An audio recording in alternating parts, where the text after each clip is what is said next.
Então, boa noite. Vamos retomar o nosso estudo do livro Pensamento e Vida. Estamos seguindo essa edição aqui e nós estamos hoje no capítulo 9. E eu achei esse capítulo particularmente interessante porque ele é bem prático. Ele nos traz considerações relevantes para a nossa vida e vocês vão ver que essa questão da sugestão nós vivemos no nosso dia a dia, né? E se a gente for no dicionário, então, ver o que é sugestão, tem vários significados. Um deles é esse, aquilo que é sugerido, proposta, conselho. Então, é uma coisa que eu falo, vou dar uma sugestão para você. É isso? Um outro significado do dicionário é estímulo, inspiração, instigação. Então, a pessoa te sugere, você vê aquilo e fica com ideias, vontade de fazer aquilo que for melhor também. Mas existem outros significados mais profundos de sugestão, e um deles da psicologia é processo de influência através do qual o indivíduo altera o seu comportamento, muda de opinião sem estar consciente dessa mudança, sem saber o porquê de sua ocorrência. Então veja que agora essa palavra já traz um significado bem mais aprofundado, né? Então é uma mudança que as pessoas fazem, então eu posso alterar quem eu sou, como eu faço as coisas, mas eu não tenho consciência dessa alteração, né? E isso se faz por meio das influências recíprocas que as pessoas têm. E um quarto significado, ainda dentro de psicologia, é a influência que o indivíduo exerce sobre o poder de decisão de um ou mais indivíduos. Então, aí você já amplia muito essa questão de sugestão para aquelas pessoas que, na base da oratória ou do seu exemplo, mudam multidões. Então, Jesus Cristo, Gandhi, né? Gandhi, sem violência nenhuma, conseguiu libertar a Índia, tirar ela das mãos da Inglaterra. Então, existem os bons exemplos, mas existem também os maus exemplos.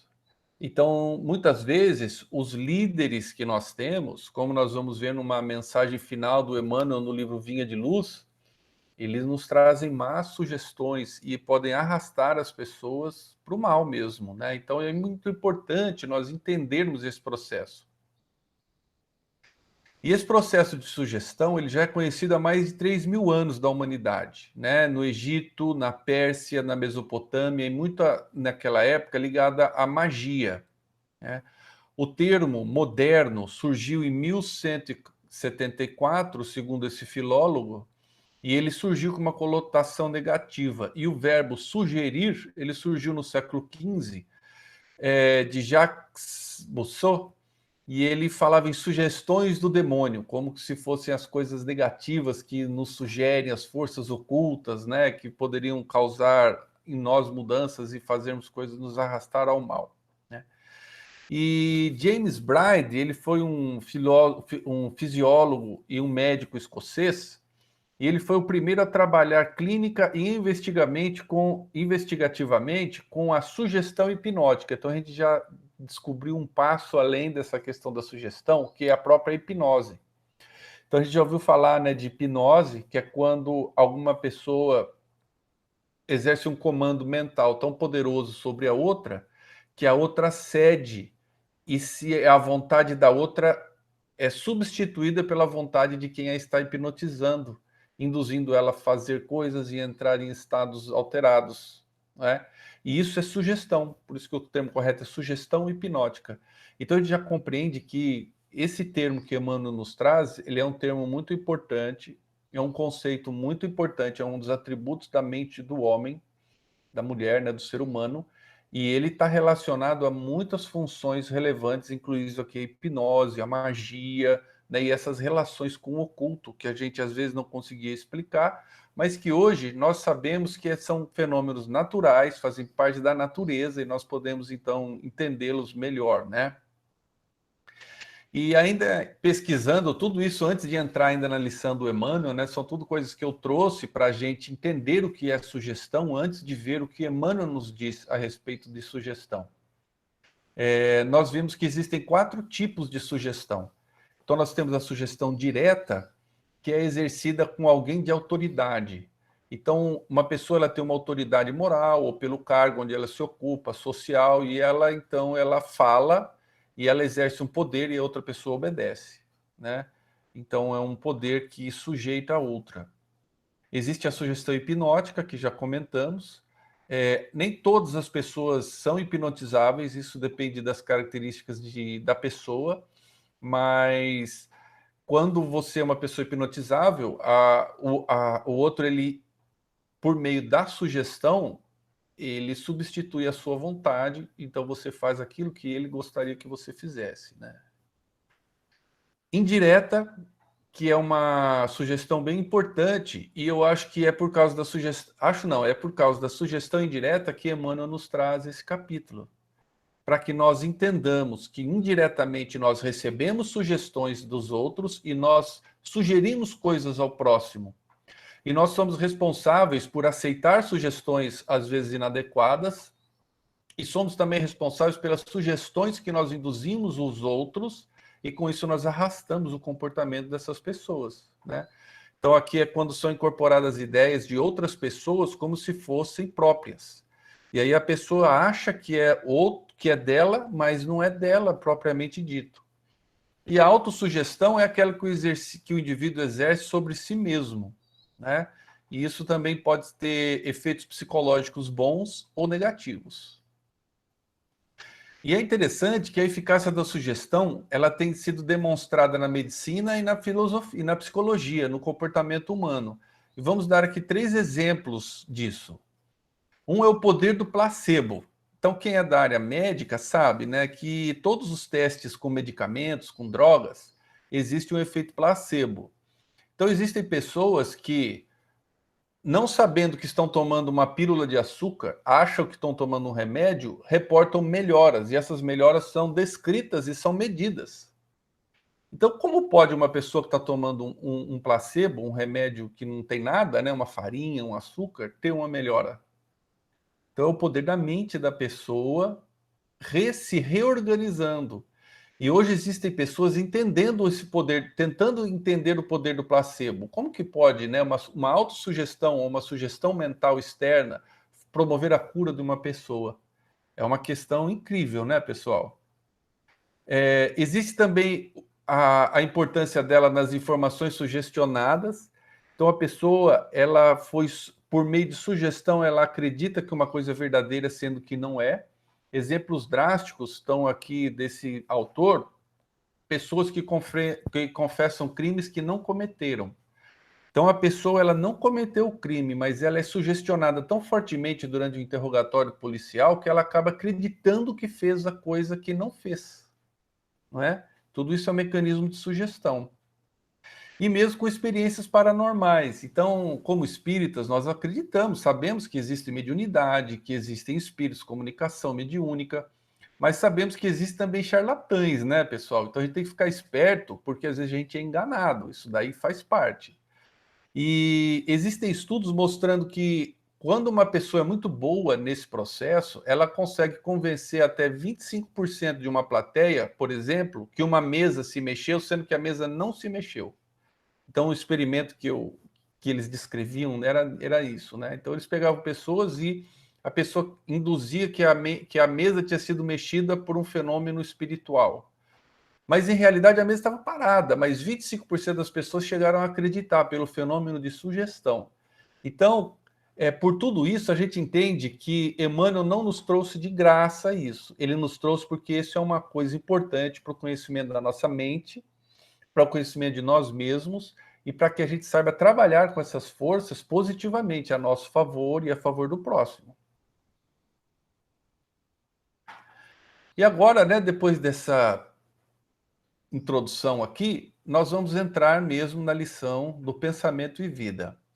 Então, Emmanuel diz o seguinte: comenta-se o fenômeno da sugestão mental, qual se for a privativo de gabinetes magnéticos. Então, sugestão mental, que a gente vem descrevendo até agora, como se fossem coisas de gabinetes magnéticos. Então, magnético seja relativo à circulação de forças específicas entre indivíduos, E gabinete é uma sala pequena, né, detalhada aos trabalhos ou ao estudo.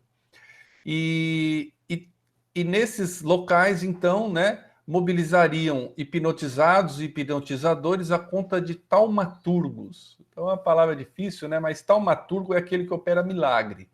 Então o que está querendo dizer Emmanuel aqui no meu ponto de vista? Muitas vezes a gente pensa que o fenômeno da sugestão é isso que eu disse agora há pouco. É só aquele fenômeno de hipnotismo, e onde uma pessoa que operaria milagres, faria alguma transformação no outro, exerceria ali num ambiente fechado, numa sala. E ele ainda vai além, dizendo que Gasset, pessoal, era um médico francês, e ele publicou vários livros, e eu coloquei dois aqui, ó. O hipnotismo e a sugestão. Então, naquela época já se estudava sugestão hipnótica, se hipnotizavam pessoas com objetivos de pesquisa, com objetivo de curar essas pessoas.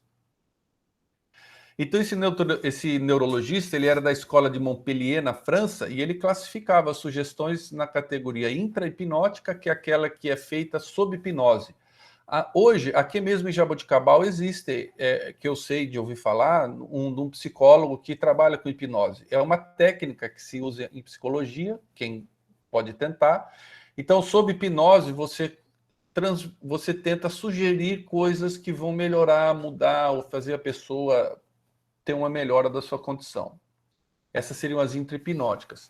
Mas ele mesmo, Gasset, falava que existem também as pós-hipnóticas, que se realizam além do despertar, ou seja, no estado de vigília. E essas, né, do além do despertar, que são as que Emmanuel trouxe aqui para a gente conversar mais. E aqui nós temos uma foto, então, de uma equipe, né, investigando, tratando provavelmente dessa mulher na foto, ela sendo hipnotizada por um hipnotizador, com fins de entender ou de ajudar, assim por diante. E aí continua Emmanuel. Entretanto, a sugestão é acontecimento de toda hora, isso que eu achei incrível, de todos os seres, que tem por base a reflexão mental permanente. Ou seja, a influência que uma mente tem sobre a outra, ela é permanente. Então a gente está sempre influenciando e sendo influenciado pelo conjunto de mentes que vibram na nossa sintonia, na nossa faixa de pensamento. E se é de todos os seres, nós entendemos que os animais também. Então é possível sugestionar a mente até dos animais, porque todos os seres, ele não falou todos os seres humanos. E no capítulo anterior do livro Pensamento e Vida, que se chama Associação, nós já havíamos estudado isso, não é? Que a associação mora em todas as coisas, preside todos os acontecimentos e comanda a existência de todos os seres. E esse fenômeno da sugestão é um desdobramento da associação, da ressonância mental. Então a gente agora consegue não só ter essa ligação, como induzir mudanças no pensamento e no comportamento do outro, ou sofrer em nós mesmos mudanças no nosso comportamento sem que o percebamos. Por isso que é importante nós, conhecendo tudo isso, entendermos este processo e usarmos para o nosso próprio bem e nos precavermos de que, sendo influenciados negativamente, a gente faça alguma coisa errada, né? E a conclusão lá, quando a gente estudou esse fenômeno da associação, é que nós somos menos livres e mais influenciados, e influenciamos mais do que percebemos, né, na nossa vida, né? E uma das consequências dessa associação é a sugestão, né, que veio hoje, o capítulo de hoje do nosso estudo. E no capítulo 1, inclusive, do Pensamento e Vida, Emmanuel já tinha dito desse fenômeno, né, da reflexão, um reflexo nos induz uma emoção nos induz uma ideia, e uma ideia nos induz uma ação, que pode ser uma palavra ou uma atitude mesmo, né? Então esse é um arco de desenvolvimento proposto por Emmanuel, quando não é, a gente pensa que seres humanos racionais primeiro tem um pensamento, mas não, o pensamento é uma explicação de um sentimento. Então a primeira coisa que a gente tem é um sentimento. Isso é de acordo com a teoria cognitivo-comportamental da psicologia. O que Emmanuel traz de novo é que a própria emoção é fruto de um reflexo, muitas vezes. Reflexo do quê? De outras mentes, superiores ou inferiores, a depender da lei de sintonia e vontade. Isso está no capítulo 1, o espelho da vida, do pensamento e vida. Então, essa questão, ele já trata logo de início, né, quando tenta nos explicar o que é a nossa mente, que é o fenômeno de inter-relação, associação e sugestão, onde uma mente influi sobre outra e dali ela induz emoções, ideias e palavras. Então, a gente já consegue entender, por exemplo, que o parte do processo obsessivo começa aí. Parte de uma influência negativa que a gente receba ou que a gente faça, não é? Por isso da importância de entender com profundidade esse processo, esse fenômeno. Continua Emmanuel, né? Dela se associou, apropriou, né? Da sugestão se apropriou com mais empenho a magia, o que a própria definição que a gente leu antes falava, né?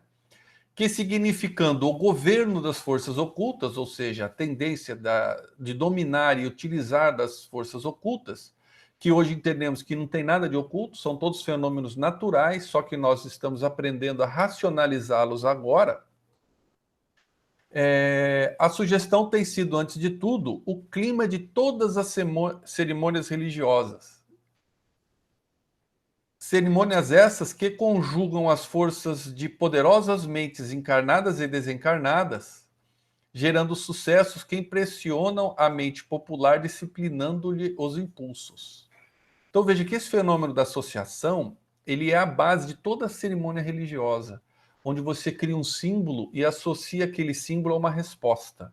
Então aquele símbolo induz uma resposta de temor a Deus, de respeito a Deus, aquela música, aquele ambiente, a vela, para que você se concentre, se transcenda.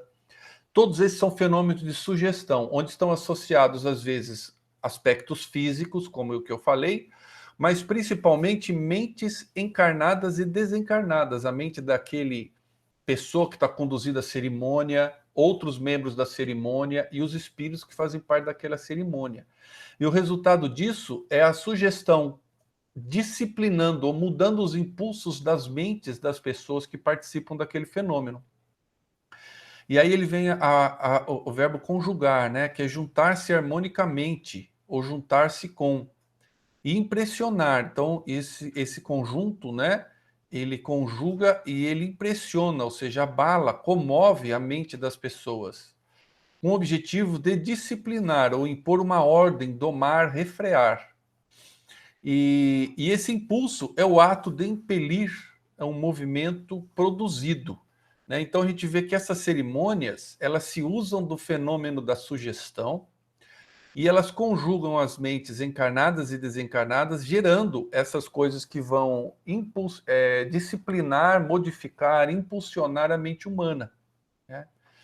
E, então essa cerimônia, pessoal, ela vem de uma religião com moral exógena, ou seja, imposta, para induzir controle e conversões a padrões impostos, externos. Não significa que é ruim, mas é externo, é imposto. E é por isso que o Espiritismo não tem cerimônia. Não é porque a cerimônia não funciona. A cerimônia funciona. Só que a cerimônia não funciona por jeito que nós queremos. Nós queremos que cada um de nós entenda e faça por adesão racional. Então a cerimônia não é suficiente para que Deus nos perdoe. Isso não. A cerimônia não é suficiente para que eu vá aos céus ou ganhe um benefício. Mas a cerimônia, ela é capaz de nos criar várias sugestões e induções mentais. Só que no Espiritismo, como nossa busca é da racionalidade, eu quero entender e fazer movido pela minha própria vontade interna, da compreensão racional dos fatos, é por isso que nós não adotamos nenhum tipo de cerimônia. Mas a cerimônia tem, como vimos aqui, um poder de sugestão e transformação da mente das pessoas. Continuando, Emmanuel diz: força mental pura e simples, então é uma exteriorização de uma força da mente, a sugestão, carreando a ideia por imagem viva. Então, a forma, a ideia, ela dá forma à nossa projeção mental e assim carrega a nossa energia da nossa mente. A sugestão, como a eletricidade, o explosivo, o vapor e a desintegração atômica, ou seja, as forças nucleares, ela não é boa nem má, tá? Então ela é uma imagem viva e ela em si não é boa nem má. Como a energia atômica não é boa nem má. Se usada na bomba, ela é péssima, mas se usada para produzir energia, ela pode ser boa. Então depende os efeitos da aplicação que se lhe confere. Mas só pelo fato de Emmanuel ter comparado a sugestão com essas forças brutas, né, transformadoras, como a eletricidade, a explosão, nós vemos que isso é uma energia mental que tem potencial bastante poderoso, né? E a aplicação é que vai dizer se ela é boa ou má. Então, nós não temos lá, sim, não apenas no altar de oração e nos símbolos sagrados ao serviço religioso, como acabamos de dizer, né? Aquela sugestão com fim positivo de transformação para o bem, aconselhando virtude e o progresso ao coração do povo, mas também nos espetáculos deprimentes dos ritos bárbaros, então os ritos de morte, de luta, né? E na demagogia do arrastamento. Isso eu chamo a atenção, que é bastante importante. A questão da demagogia do arrastamento é utilizada em muitas situações políticas, situações de controle das pessoas e das massas. Então, como diz aqui, né, nesse tipo de demagogia, ressumando o psiquismo inferior que inspira a licenciosidade e a rebelião. Então, se a gente lembrar, a demagogia é uma atuação política com interesse manipular, visando conquista do poder político, muitas vezes utilizando os argumentos apelativos, emocionais e irracionais. E são justamente estes argumentos apelativos, irracionais e emocionais que nos prendem na sugestão.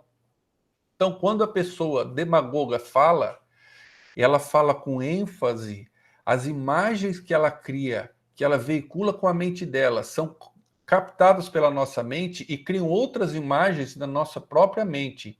E aí, com isso, a gente recebe um influxo de energias muito poderosas, né? Energias essas que, na mão mal utilizada da demagogia de arrastamento, inspira o quê? Licenciosidade e rebelião. Então, arrastamento quer dizer conduzir à força. Então, é como que você tolhesse a liberdade. Parece muito, né, pessoal? Mas você lembra a gente acabou de falar de hipnotismo. Tem pessoas que são hipnotizadas a ponto de fazer o que o outro manda e perder o controle da sua vontade. Então, no menor grau, neste momento, esse tipo de sugestão poderosa da demagogia de arrastamento muda as massas e elas acabam fazendo os desejos dos outros. Isso é bastante sério. Ressumando aqui o psiquismo inferior, né? Então, ressumar é gotejar, verter, destilar, inspirar é exercer ou receber influências que pode ser sobrenatural ou divina. E licenciosidade é que abusa da liberdade, agride as normas e convenções sociais. Então, essa energia da sugestão, essa energia mental, é uma força mental pura e simples. Mas, através da imagem, ela pode veicular o bem, como numa cerimônia religiosa, ou o mal, como numa cerimônia brutal, né, desses ritos bárbaros, ou mesmo ser empregada na demagogia de arrastamento. Então é importante a gente conhecer isso para se proteger e nunca praticar uma coisa dessa. A gente buscar ser livre, né, criar no outro liberdade e bom senso e assim por diante. E no capítulo 2 desse Pensamento e Vida, a gente já havia falado dessa força mental, né? Ele dizia que o cérebro é um dínamo que produz a energia mental, segundo a capacidade de reflexão que lhe é própria. Então, aqui um exemplo de um dínamo, né? Então, ele girando gera eletricidade. Então, o nosso pensamento, o nosso cérebro cria essa energia, né? Energia mental, pela capacidade de reflexão que ele tem e próprio Aristóteles falava que aí essas energias vão se associar com energias similares. Então, se eu caio na linguagem daquele demagogo e entro naquele sintonia, geralmente eles fazem isso agredindo outros, falando mal de outras pessoas ou de outros colegas da política, falando que eles são isso, são aquilo, e a gente entra naquela sintonia e começa a ter raiva e ficar com aquele sentimento de indignação. Nós entramos naquela sugestão dele, somos arrastados, compelidos a coisas que não queríamos. E a gente tem que saber se libertar e ser independente disso tudo. Continuando aqui, né, Emmanuel diz: nossas sugestões, pensamentos e atos são elementos dinâmicos de indução. Então, tudo que a gente sente de emoção, tudo que nós pensamos e principalmente o que agimos, exteriorizamos com meio de atitudes, eles vão induzir coisas no próximo, nas outras pessoas, né? Então, a indução é ser causa de motivo de provocar. E todos exteriorizamos essa energia mental, configurando as formas sutis com que influenciamos o próximo, e todos somos afetados por essas mesmas formas, nascidas dos cérebros alheios. Então, né, configurar é representar em pensamentos, imaginar. Então, essas forças da nossa mente acabam influenciando outras pessoas, e outras pessoas, com a força da mente delas, influem a nós mesmos. Então, nós temos que nos separar disso e recebermos só a influência que queremos, e nós somos responsáveis por induzir outras pessoas a outras coisas. Quantas vezes, pessoal, a gente está num desequilíbrio momentâneo e sai falando mal de alguém ou de uma situação, a gente dá aquela exagerada, fala de uma forma pessimista e a gente convence as outras pessoas e ela entra naquela mesma faixa de sintonia negativa, e aí aumenta a coisa, os dois começam a falar mal daquela pessoa ou daquela situação. Então, esse é o fenômeno da sugestão, que nós não devemos usar com essa forma, devemos usar de uma forma positiva, né? Fazendo a indução do bem aqui, ao contrário. Né? E é interessante essa questão das formas sutis, né? Que a nossa mente ela gira imagens, e essas imagens têm como que vida própria. Porque o pensamento ele é matéria, né, gente? A gente já viu que o pensamento é a transformação do fluido cósmico. E essas imagens ou formas pensamento, como refere André Luiz, elas ficam no plano espiritual, influenciando a nós mesmos, influenciando o próximo. Né? E as formas que nascem nos cérebros alheios também vêm e podem nos influenciar também. E ainda na associação, que é o capítulo que a gente viu anterior, ele dizia, né, que sentindo, mentalizando, falando ou agindo, nós sintonizamos com as emoções e ideias de todas as pessoas, encarnadas ou desencarnadas, os próprios espíritos que atraímos para o nosso convívio, desde que a gente tenha simpatia. Então, a frequência do rádio. Então, a onda de rádio está aí. Dependendo da sintonia, eu escuto uma música sertaneja, uma música clássica, um MPB, né? Então é isso aqui. Se eu tenho esse fenômeno de sintonia, eu vou receber a sugestão mental daquele espírito. Voltando aqui ao capítulo de hoje, né? Emmanuel diz que cada atitude de nossa existência polariza forças naqueles que nos afinam com o modo de ser, impelindo-os à imitação consciente ou inconsciente. Né? A questão da onda de rádio, né? Da associação. Então, esse fenômeno da sugestão, pessoal, ele ocorre quer queiramos ou não, faz parte de como funciona a mente do homem. E nós começamos agora, com Emmanuel, descortinar o lado espiritual da mente. Então, vemos que a sugestão, que já é conhecida há 3.000 anos e empregada, às vezes, negativamente, né, ela é um fenômeno muito mais corriqueiro e está a cada segundo fazendo parte da nossa existência, né? Impelindo aqui, obrigando, né, induzindo as pessoas a imitação consciente ou inconsciente. Então, a nossa mente polariza. O que é polariza? É converge, concentra, atrai.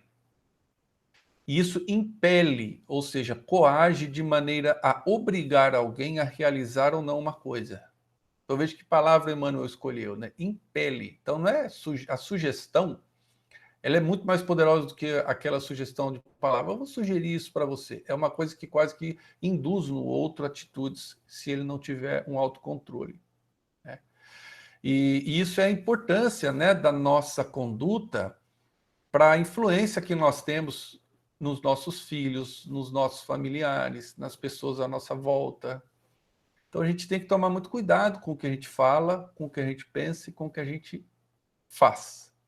Porque essas atitudes irão gerar consequências nos outros pelo fenômeno da sugestão. Né?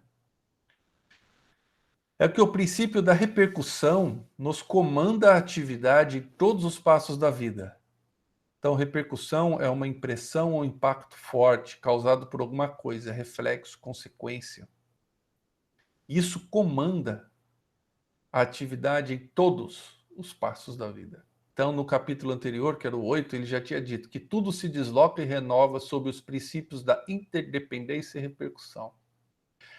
E repercussão e ressonância, eu mostrei um filme no estudo anterior. Quem quiser voltar lá para ver, quando você tem dois diapasões na mesma comprimento de onda, se você mexe um, o outro vibra. Então, a propagação da onda, encontrando o outro assimila aquela onda e começa a vibrar. Então, você mexe um diapasão, o outro vibra junto. Esse é o fenômeno da sugestão. Se eu imito uma onda de raiva, de ódio, alguma coisa, e alguém capta, ele começa a entrar na mesma sintonia que eu, e eu também faço isso. E pode ser uma sintonia positiva, que é o grande convite de Emmanuel, para a gente conhecer o fenômeno para fazer isso de forma positiva. E aí ele entra agora, depois de ter explorado um aspecto introdutório geral, um aspecto do que é o processo em si, a importância dele na vida, né? Ele entra agora numa parte de como usar isso para o bem e aqui na nossa encarnação. Então, Emmanuel começa dizendo assim: a escola é um lar de iniciação para as almas. Olha que bonito, né? Então, Emmanuel comparou a escola a um lar que inicia as almas, que começam as lides do burilamento intelectual, constituindo simultaneamente um centro de reflexos condicionados para milhões de espíritos que reencarnam para adquirir pelo alfabeto o trabalho das próprias conquistas na esfera da inteligência. Então, é um lar de reflexos condicionados, né? E reencarnam as pessoas para adquirir pelo alfabeto, ou seja, pelo estudo da ciência, da letra, né, da história, da matemática, o conquista da própria inteligência, né? E quando a gente pensa em reflexo condicionado, o que é isso? Quem criou esse termo foi Ivan Pavlov. E quem é da área de biologia, né, conhece bem esse pesquisador. Ele foi o prêmio Nobel de 1904. E ele criou o reflexo condicionado, que é isso que Emmanuel traz para a nossa reflexão hoje. E o que vem ser esse reflexo condicionado que Pavlov trouxe? É o experimento que ele fez com os cães. Então, ele fez o experimento com cães da seguinte forma: se você mostra um alimento, uma ração, no caso Pavlov mostrava um pedaço de carne para o cachorro, ele saliva, porque ele sabe que ele vai comer, ele já entra em atuação o processo de digestão. Começa na boca, secreção do estômago, no intestino. No 2, se você toca uma campainha, aquela campainha não tem significado nenhum para o cachorro, então ele é indiferente à campainha. Agora, se você começa, toda vez que toca a campainha, mostra alimento, dá um pedaço de carne ou dá ração para o cachorro, ele cria uma associação, um reflexo condicionado entre a campainha e a comida.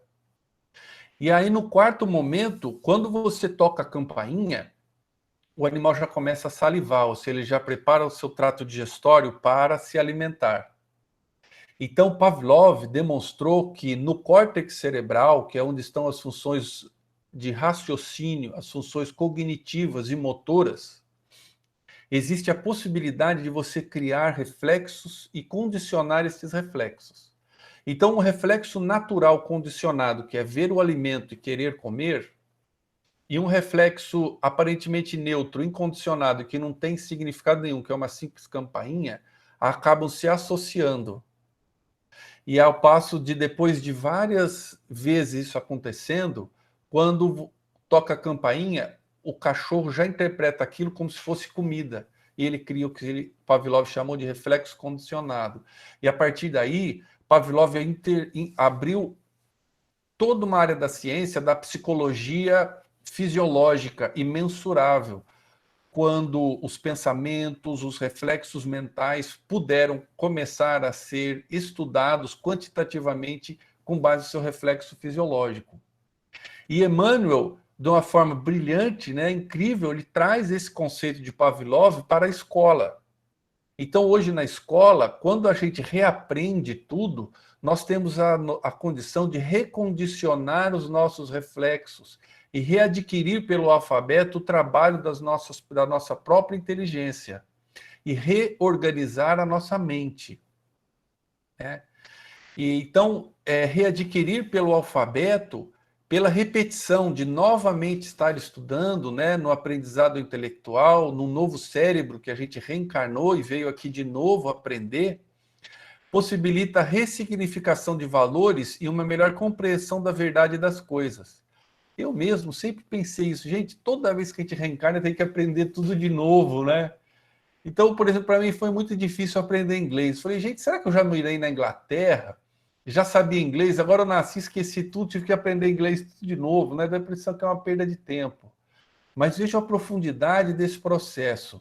Deus, na sua sabedoria, fazendo com que, pelo processo do esquecimento, a gente encarne num cérebro novo, a gente tem condição de ressignificar os nossos padrões mentais e recebendo a sugestão dos mestres, dos ensinos e reaprendendo no alfabeto as coisas, readquirindo, veja, readquirindo, eu já tinha, mas vou voltar a ter. Pelo alfabeto, nós vamos ter a conquista da inteligência, ressignificando os valores da nossa vida. Isso aqui é de uma profundidade muito, muito bonita, né? E aí ele continua. Com o auxílio dos múltiplos instrutores, que são os professores e as pessoas importantes, os pais, né, os nossos pais, nossos avós, tios, que nos guiam da cátedra na tribuna, no livro ou na imprensa. Quando a gente lê um livro, a pessoa que, o autor daquele livro que vem nos ajudando, como aqui Emmanuel, Chico, né, que fizeram esse livro Pensamento e Vida, nós retomamos no mundo a nossa realidade psíquica, porque temporariamente a gente esqueceu durante o processo de renascimento, né, em reencarnação. E a gente começa a retomar com a oportunidade de ver com novos olhos, de ver melhor, entender mais profundamente, né? E aí o que acontece? Então a gente retoma a nossa realidade psíquica, cátedra, desculpa pessoal, é a cadeira de quem ensina, né? E tribuna é aquele lugar onde a pessoa faz a oratória, o pregador num templo. Então essas pessoas nos influenciam e nós vamos retomando a nossa realidade psíquica e que é determinada pela soma das aquisições emocionais e culturais do passado. Então nós somos a herança do que fomos. Então tudo que eu já aprendi, tudo que eu fiz de certo, que soma positivamente as conquistas do meu espírito, mas o que eu fiz de errado, o que eu preciso retomar, as dificuldades que eu tenho, tudo isso aflora neste momento onde a gente está recebendo as boas influências da escola, retomando o alfabeto numa nova reencarnação com um cérebro novo, como desse uma limpada, né, no Winchester aqui, vão formatar o computador e retomar. É lógico que não começa do zero, porque a gente tem essas heranças emocionais e culturais do que fomos, mas a gente tem a chance de rever e criar novos reflexos condicionados que nos permitam amadurecer. E temos, então, uma possibilidade de mais ampla educação da vontade, para o devido ajustamento à vida superior. E o que é a vontade, né? Então, no capítulo 2 de Pensamento e Vida, Emmanuel diz que a divina providência concedeu a vontade por auréola luminosa razão. Então, nós tivemos uma laboriosa e multimilenária viagem pelas províncias do instinto, ou seja, o período animal, e quando a gente entrou na faixa de humanidade, nós ganhamos duas coisas, livre-arbítrio e vontade. Elas nunca se separam. Eu tenho livre-arbítrio, ou seja, escolher fazer isso ou aquilo na medida que eu tenho vontade, para que eu possa exercer a escolha, coisas que os animais ainda não têm, eles vão conquistar com o tempo. E essa vontade precisa ser educada, e a cada encarnação, né, retomando a ampla educação e retomando o alfabeto, como ele diz de uma forma muito bonita, nós vamos aprendendo e organizando o nosso conhecimento e a nossa vontade, né? E Santo Agostinho, eu já trouxe isso algumas vezes, fala, né, que o fato de nós humanos nos termos vontade nos torna responsáveis pelas nossas decisões e ações. E toda a dimensão do homem decorre do fato dele ter vontade, porque ele fez porque quis. e não foi obrigado. Se ele fosse obrigado, ele podia pôr a culpa no alguém que obrigou a ele. Então, nós só temos mérito e demérito, bom e mal, porque temos vontade. Deus nos deixa a livre arbítrio, a livre vontade. Se eu faço o bem, eu tenho o mérito daquilo. Essa é a grande vantagem. E esse é a parte do processo educativo que estamos submetidos aqui na Terra. Então, somos hoje, deste modo, herdeiros positivos dos reflexos de nossas experiências de ontem, com recursos para alterar a direção para a verdadeira felicidade. Então, lembra do reflexo condicionado? Então, a gente tinha algumas coisas já organizadas na nossa mente de como reagir. Mas agora nós temos a oportunidade da reencarnação, retomar a escola e o aprendizado e conseguir com isso rever aqueles conteúdos de uma forma mais aprofundada. Então hoje a gente começa a ler o Evangelho, a Bíblia e fala: nossa, meu Deus, estou aprendendo tudo aqui. Mas será que na outra vida eu não fui um padre, uma freira, já sabia de cor a Bíblia? Por que eu vou ter que reaprender tudo de novo? Porque agora você vai ler com a possibilidade de criar outras conexões mentais e outros significados disso, né? Criar outros reflexos condicionados. Essa que eu achei a beleza muito grande dessa explicação de Emmanuel. Então, nós retomamos a construção da nossa mente pelas letras, possibilitadas pela reencarnação, pelo estudo na escola, estudo na vida, experiências todas, absorvendo as sugestões dos que estão à nossa frente e condicionando, direcionando reflexos que nos permitam entender as verdades da vida em maior amplitude, né? E essa é uma dimensão desse fenômeno de sugestão muito profundo, que eu mesmo, antes de estudar esse capítulo, nunca tinha nem pensado nisso. Auxiliando a outrem, sugerimos o auxílio em nosso favor. Suportando com humildade as vicissitudes da senda regenerativa, instilamos paciência e solidariedade para conosco em todos aqueles que nos rodeiam. Vicissitude, às vezes a gente pensa que é sofrimento, porque a gente tem muito essa palavra no Espiritismo, né? As vicissitudes da vida. Mas vicissitude não é sofrer. A definição de vicissitude é a sucessão de mudanças ou de alternâncias, sequência de coisas que se sucedem. Então, nesse suceder natural das coisas, na impermanência, segundo o ensinamento de Buda, que nada fica estável, tudo muda, se a gente tiver humildade e paciência, nós vamos estimular isso nos outros e estimular que os outros tenham para conosco isso, esses mesmos sentimentos, né? E com isso nós trabalhamos a nosso favor, é o fenômeno da sugestão. E como já tínhamos dito, né, tudo se desloca nesses princípios de dependência e repercussão. Então não tem como o que eu fiz fazer não refletir no outro.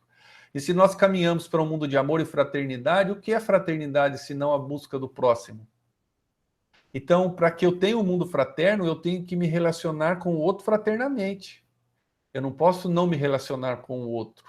E o fenômeno da sugestão, quando eu faço coisas humildes, fraternas, eu estimulo ele a fazer isso e estimulo que os outros façam da mesma forma para comigo.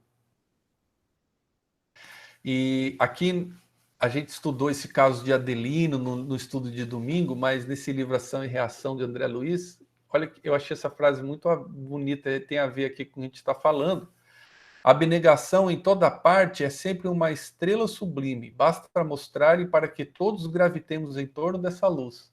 Então, quando a gente vê uma pessoa que usa de humildade, paciência, honestidade, resignação, aqui abnegação, que é deixar o outro em primeiro lugar que você mesmo, aquilo é como uma luz e todos são atraídos positivamente. É o fenômeno de sugestão positiva, né?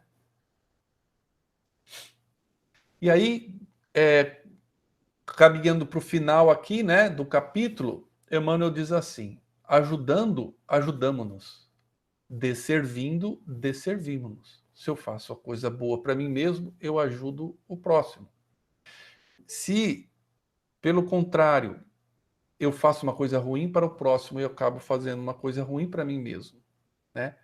Então, por intermédio da sugestão espontânea, plantamos os reflexos da nossa individualidade, colhendo-lhe os efeitos nas individualidades alheias. Como semeamos e obtemos no mundo o cânhamo e o trigo, a cenoura e a batata. Então, essa frase, que eu não sei de quem é, já vi sendo atribuída a Chico Xavier, mas eu não sei se é mesmo. A semeadura é livre, mas a colheita obrigatória, ela tem a ver aqui com esta frase de Emmanuel, né? Então, pelo fenômeno de sugestão, nós plantamos na mente do próximo reflexo daquilo que pensamos, agimos ou falamos. E aí nós vamos colher estes reflexos que a mente do outro nos dá de volta, e eles podem ser bons ou maus. Isso é uma escolha que depende da nossa vontade, do nosso livre-arbítrio. E Jesus, ele nos deu uma quantidade muito grande de lições e orientações nesse sentido, né? Então, só pensando algumas, todas do Evangelho de Mateus, tradução de Haroldo Dutra Dias. O Sermão da Montanha inteiro, né? Quando ele fala, ele fala dos pobres em espírito, bem-aventurados os pobres de espírito, bem-aventurados os mansos, bem-aventurados os misericordiosos, os limpos de coração, os pacificadores. São aqueles que estão sugerindo ou entrando nessa onda positiva, né? Olha que ele fala no capítulo 5, versículo 25, ser benevolente depressa. É engraçada a palavra depressa. Vai rápido, faz logo, seja bom logo com os seus adversários, enquanto está no caminho com ele, para que o adversário não te entregue ao juiz, e o juiz não te entregue ao oficial, e não seja lançados na prisão. Então, se eu tenho essa atitude positiva, né, eu acabo recebendo também. Outra, né, que Jesus falava, não julgueis para não serem julgados. Ele pôs essa questão do julgamento até na prece do Pão Nosso, do Pai Nosso, né? Desculpa, a única prece que Jesus nos ensinou. E então, mostrando que como a gente reage, nós acabamos recebendo de volta, por essa reciprocidade da associação e do fenômeno de sugestão. Somos, assim, responsáveis pela nossa ligação com as forças construtivas do bem ou com as forças perturbadoras do mal, né? E cabe a nós a responsabilidade de fazermos a escolha correta. E a sugestão, então, ela é uma força mental pura e simples. Ela se manifesta na hipnose, dentro do gabinete, mas ela se manifesta em todos os atos de todos os seres, até os animais. E nós podemos ver a sua manifestação na demagogia do arrastamento ou naqueles atos virtuosos de pessoas que nos transformam para o bem. E para finalizar, eu queria só enfatizar que nós somos responsáveis por isso, né? Trazer da Vinha de Luz, desse livro Vinha de Luz, um comentário do Emmanuel que eu achei muito pertinente aqui, essa mensagem final desse capítulo, que é o capítulo 43, chama Vós, portanto. Então ele começa aqui na Epístola de Pedro, que é vós, portanto, amados, sabendo isto de antemão, guardei-vos de que, pelo engano dos homens abomináveis, sejais juntamente arrebatados e descaiais da vossa firmeza. Descaiar é tombar lentamente, né? Então Pedro está dizendo aqui, olha, sabendo de todos esses problemas, toma cuidado para não ser influenciado, não receber a sugestão dos homens abomináveis, pessoas que fazem o mal, porque aí você vai tombar, vai sucumbir, vai errar. E aí Emmanuel diz que o esclarecimento íntimo é inalienável tesouro dos discípulos sinceros do Cristo. Então a gente tem essa questão inalienável, ou seja, que só é meu, só eu posso fazer, que é o meu esclarecimento íntimo. E que o mundo está cheio de enganos dos homens abomináveis que invadiram os domínios da política, da ciência, da religião, infelizmente, né? E ergueram criações chocantes para os espíritos menos avisados. Contam-se por milhões, vejam, milhões, né? As almas, com eles arrebatadas às surpresas da morte, e absolutamente desequilibradas nos ciclos da vida espiritual. Então, pelo fenômeno de arrastamento, né, reflexos condicionados de Pavlov, indução mental, as pessoas, seja na ciência, na política, na religião, arrastam, né, pessoas. E elas são aqui, ele usou a palavra arrebatar. Arrastar é muito próximo, né? E elas são surpreendidas na morte totalmente desequilibradas. Do cume falso de suas noções individualistas, precipitam-se em despenhadeiros apavorantes, onde perdem a firmeza e a luz. Grande número de imprevidentes encontram socorro justo, porque desconheciam a verdadeira situação, não se achavam devidamente informados. Os homens abomináveis ocultavam-lhes o sentido real da vida. Então, por esses fenômenos mentais todos, eles as pessoas imprevidentes, né, e que desconhecem, eles foram arrastados inconscientemente, né? E como eles foram arrastados inconscientemente, eles receberão o quê? O socorro justo. Porque o mal é em proporção, o erro é em proporção do quão consciente foi executado. Se eu tinha consciência daquilo ou não, faz muita diferença na interpretação que a vida dá dos fatos e das coisas. Semelhante benemerência, contudo, não poderá atingir os aprendizes que conhecem de antemão a verdade. Então, aqueles que já conhecem não terão essa atenuação. O aluno do Evangelho somente se alimentará de equívocos deploráveis se quiser. Rodopiará por isso mesmo no turvelinho das sombras se nele cair voluntariamente, no capítulo da preferência individual. O ignorante alcançará justificativa, a vítima será libertada, o doente desprotegido receberá enfermagem e remédio. Mas o discípulo de Jesus, bafejado pelos benefícios do céu todos os dias, que se rodeia de esclarecimentos e consolações, luzes e bênçãos, esse deve saber de antemão quanto lhe compete realizar em serviço de vigilância. É essa conduta de nós policiarmos o nosso pensamento, não entrarmos em sintonia, em ressonância, ou aceitarmos as sugestões que vêm, que não queremos. E caso aceite as ilusões dos homens abomináveis, agirá sobre a responsabilidade que lhe é própria, entrando na partilha das aflitivas realidades que o aguardam nos planos inferiores. Né? E então fica aqui a mensagem de Emmanuel, é uma mensagem importante. Espero que vocês tenham gostado, pessoal. E boa noite a todos. Vou abrir aqui na sequência para perguntas, se alguém quiser conversar.